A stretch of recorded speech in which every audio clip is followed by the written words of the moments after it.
Bonjour à tous, j'espère que vous allez bien. On se retrouve après quasiment un mois sans tourner de vidéo, donc du coup je suis super contente de vous retrouver.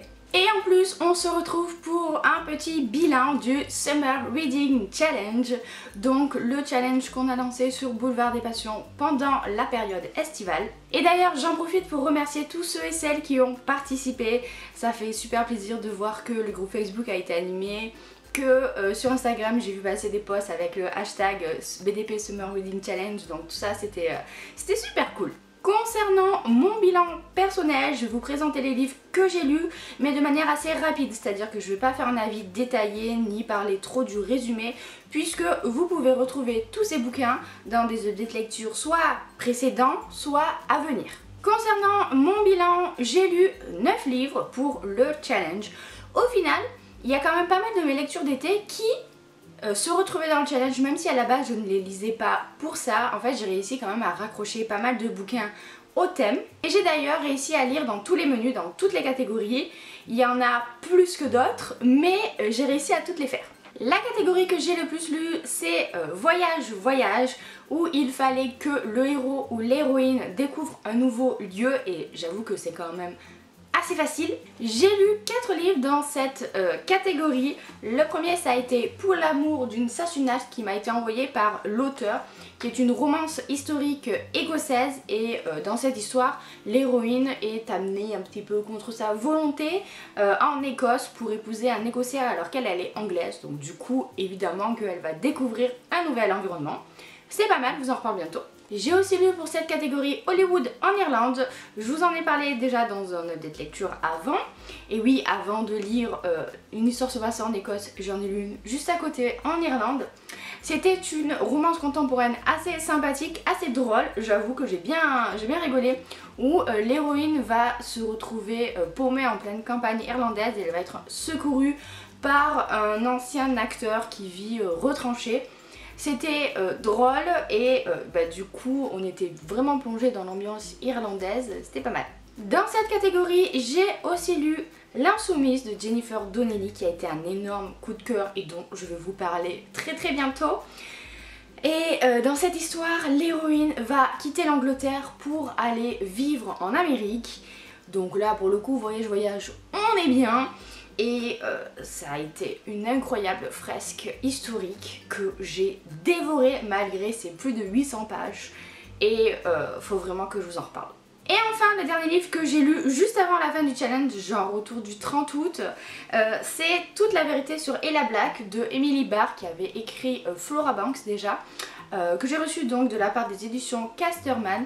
Et dans cette histoire, l'héroïne, qui est une adolescente qui a des petits problèmes mentaux on va dire, va partir avec ses parents à Rio. Donc elle va découvrir la ville et essayer de comprendre un petit peu pourquoi ses parents l'ont presque kidnappée pour l'amener dans ce pays où elle ne connaît rien. Donc voilà, niveau découverte, là aussi on est bien et je vous en reparle bientôt. Pour la catégorie Les pieds dans l'eau, il fallait lire une histoire qui se passe au bord de l'eau, que ce soit un lac, un étang ou la mer. Et pour le coup j'ai 2 livres et demi qui sont toutes des VO. J'ai profité de l'été pour lire en VO, enfin. Et donc du coup j'ai une duologie qui concerne les pirates, donc forcément là on est en plein dans le sujet. Il s'agit de Daughter of the Pirate King and Daughter of the Siren Queen. Donc c'est une duologie young adulte qui traite de piraterie, où l'héroïne est la fille du roi des pirates et voilà, elle se fait capturer volontairement, attention, pour essayer de trouver un trésor sur le bateau d'une équipe pirate rivale, je ne sais pas comment on peut dire ça. Et là aussi je vous en reparle très bientôt parce que j'ai beaucoup aimé cette duologie. Et lire ça l'été en bord de mer, c'était juste nickel. Et un troisième livre que j'ai commencé mais que je n'ai toujours pas terminé, donc du coup je le compte pas vraiment, je le compte pas en fait dans les 9 livres, mais quand même il s'agit de Surviving Rain de Shea Savage, que j'ai dans ma pile à lire depuis mais une blinde, vous pouvez même pas savoir. Et ça parle d'un naufrage de bateau et de 2 personnes qui vont devoir essayer de survivre. C'est une romance hein, à la base contemporaine. Je suis en train de le lire, vous voyez, et j'aime beaucoup. Catégorie l'été sera chaud, je n'ai lu qu'un livre, il fallait lire une romance avec des passages, avec des scènes un petit peu hautes et du coup j'ai choisi The Player de Vicky Land parce que j'aime beaucoup cet auteur. Dans cette histoire on va suivre une journaliste sportive et un joueur de football américain.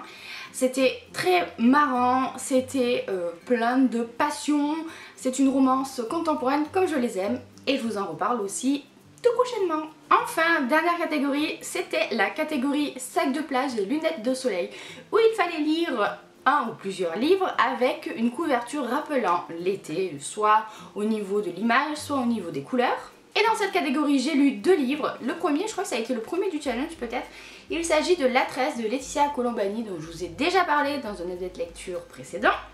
Dans cette histoire on va suivre 3 destins de femmes et moi je trouve que la couleur orange fait très soirée estivale. Du coup je vous en parle pas plus, je vous invite à aller voir mon update lecture d'avant si vous voulez connaître un peu plus mon avis, mais j'ai beaucoup aimé. Et enfin, dernier livre de ce challenge que je vous présente, il s'agit de Tu comprendras quand tu seras plus grande de Virginie Grimaldi.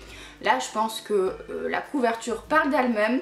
Je n'avais jamais lu encore Virginie Grimaldi, c'est mon premier et j'avoue que après ça j'ai foncé en librairie acheter les autres bouquins de cet auteur parce que j'ai beaucoup aimé cette histoire qui se passe dans une maison de retraite avec une jeune femme qui est psy et qui va pendant 8 mois il me semble, quelque chose comme ça, vivre avec eux, essayer un petit peu de reconstruire sa vie à la suite de quelque chose qui s'est passé qui a été très difficile pour elle. J'ai beaucoup aimé, j'ai ri, j'ai pleuré, bref, je vous en reparle bientôt. Et voilà donc pour mon bilan personnel de ce challenge. J'espère que ce challenge vous a plu, j'espère que vous y avez participé. Si c'est le cas, n'hésitez pas à me laisser les liens de vos comptes Instagram, blogs ou quoi que ce soit sur lequel vous avez participé. Je serais ravie d'aller voir tout ça, de liker les photos, les statuts, peu importe. Ça a été un vrai plaisir d'organiser ce challenge et bien je vous donne rendez-vous l'été prochain pour une nouvelle session. Sur ce, je vais vous laisser, je vous fais plein de bisous, je vous souhaite de très bonnes lectures à venir et à bientôt pour une prochaine vidéo.